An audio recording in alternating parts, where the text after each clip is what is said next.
अस्सलाम वालेकुम। वतन न्यूज़ के साथ मैं हूं नाइमा तारिक। सबसे पहले नजर डालते हैं हेडलाइंस पर। कराची में वकला के कत्ल के खिलाफ मुल्क भर में एहतजाज। पाकिस्तान समेत दुनिया भर में आज कस्टम डे मनाया जा रहा है। पाकिस्तानी व भारतीय वजीर पेट्रोलियम की मुलाकात, टापी मंसूबे पर बातचीत। फैसलाबाद में सनतों को महीने बाद गैस की फराहमी। अबू धाबी टेस्ट में इंग्लैंड के खाने के वक्फे तक 48 रन पर एक खिलाड़ी आउट। और अब खबरों की तफसील। कराची में गुज़िश्ता रोज 3 वकला के कत्ल के खिलाफ मुल्क भर में वकला बरादरी की जानिब से अदालतों का बाइकआउट किया गया और एम ए जिन्ना रोड पर एहतजाज और धरना दिया गया। कराची में 3 वकीलों के कत्ल के खिलाफ वकला तंजीमों की जानिब से मुल्क भर में अदालतों का बाइकआउट किया गया। Supreme court bar association Sindh, high court bar और कराची बार एसोसिएशन समेत दीगर वकला तंजीमों ने हड़ताल का ऐलान किया। सिंध के दीगर शहरों में भी वकला ने हड़ताल की, जिसके बायस अदालती कार्रवाइयां मुअत्तल रहीं। दूसरी जानिब टारगेट किलिंग में कत्ल होने वाले वकला की नमाज जनाजा अदा कर दी गई, जिसमें वकला, सिविल सोसाइटी और बड़ी तादाद में अवाम ने शिरकत की। पाकिस्तान समेत दुनिया भर में आज कस्टम डे मनाया गया। इस दिन के मौके पर पाकिस्तान में कस्टम में पकड़े जाने वाले गैर कानूनी सामान को नजर आतिश किया गया। पाकिस्तान समेत दुनिया भर में आज कस्टम डे मनाया गया। पाकिस्तान के शहर कराची में कस्टम हाउस पर परचम कुशाई की गई। पाकिस्तान के शहर कराची में कस्टम हाउस पर परचम कुशाई की गई। साथ ही बॉर्डर्स डिवाइड्स कस्टम कनेक्ट्स के नाम से सेमिनार का भी इनेकाद किया गया, जिसमें कस्टम के आला हुकाम समेत कारोबारी हलके और कस्टम एजेंट्स एसोसिएशन ने शिरकत की। साथ ही हॉक्स बे पर गैर कानूनी पकड़े जाने वाले सामान को नजर आतिश किया गया, जिनमें ड्रग्स समेत मुख्तलिफ किस्म की शराब और जब्त की हुई अद्वियात शामिल है। इस मौके पर मुख्तलिफ एजेंसियों के आला हुकाम भी मौजूद थे। पाकिस्तान के वजीर पेट्रोलियम डॉक्टर आसिम हुसैन और उनके भारतीय हम मनसब एस.जे. पाल की मुलाकात नई दिल्ली में हुई, जिसमें तवानाई के शोबे में ताउन से मुतालिक अमूर पर तबादला ख्याल किया गया। साथ में टापी मुआहदे पर भी बातचीत हुई।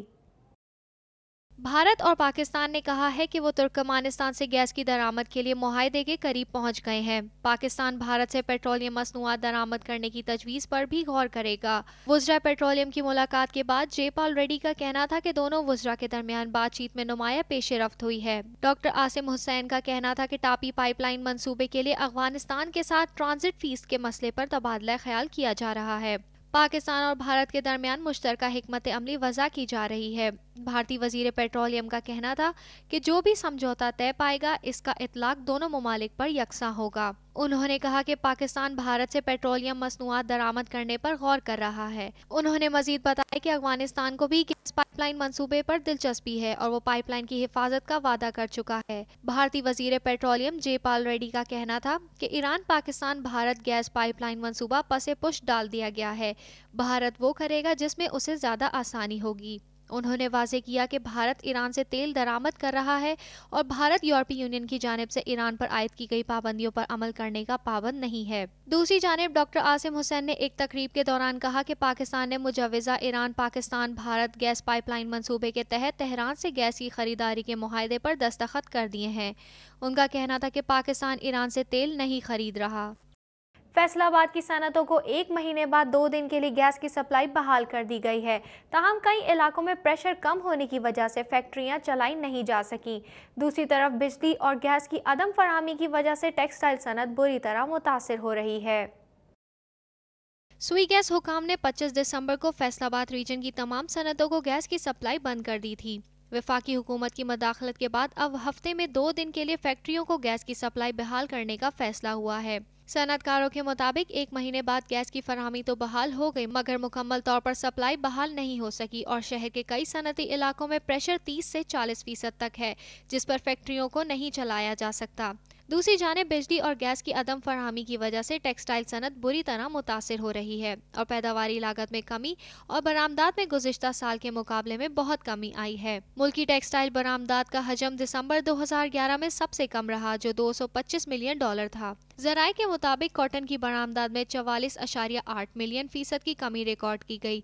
साथ ही गारमेंट्स की बरामदात में 6.7 फीसद की कमी आई। चेयरमैन पाकिस्तान टेक्सटाइल बरामदात एसोसिएशन आरिफ तौसीफ ने टेक्सटाइल की बरामदात में कमी के रुझान पर मायूसी का इजहार करते हुए कहा कि टेक्सटाइल सेक्टर कौम की मईशत में रीढ़ की हड्डी की हैसियत रखता है। गैर मुल्की ज़र मुबादला हासिल होता है। मुल्की मईशत को अब तक $600 मिलियन का नुकसान टेक्सटाइल की वजह से हो चुका है और ये बढ़ता रहेगा अगर इस बहरान पर काबू ना पाया जा सका। अबू धाबी में पाकिस्तान और इंग्लैंड की क्रिकेट टीमों के दरमियान जारी टेस्ट के दूसरे दिन खाने के वक्फे तक इंग्लैंड ने 38 रन बनाए हैं। अबू धाबी टेस्ट में दूसरे टेस्ट के दूसरे दिन खाने के वक्फे तक इंग्लैंड ने पाकिस्तान को 257 रन के हदफ के ताक़ुब में 1 विकेट के नुकसान पर 48 रन बनाए। खाने के वक्फे से कबल इंग्लैंड के एलिस्टर क्रुक और जॉनथन ट्राउट क्रीज पर मौजूद थे। पाकिस्तान की जानिब से मोहम्मद हफीज ने स्ट्रास को 11 रन पर आउट किया। ये थी अब तक की खबरें। मज़ीद अपडेट्स के लिए देखते रहिए वतन टीवी।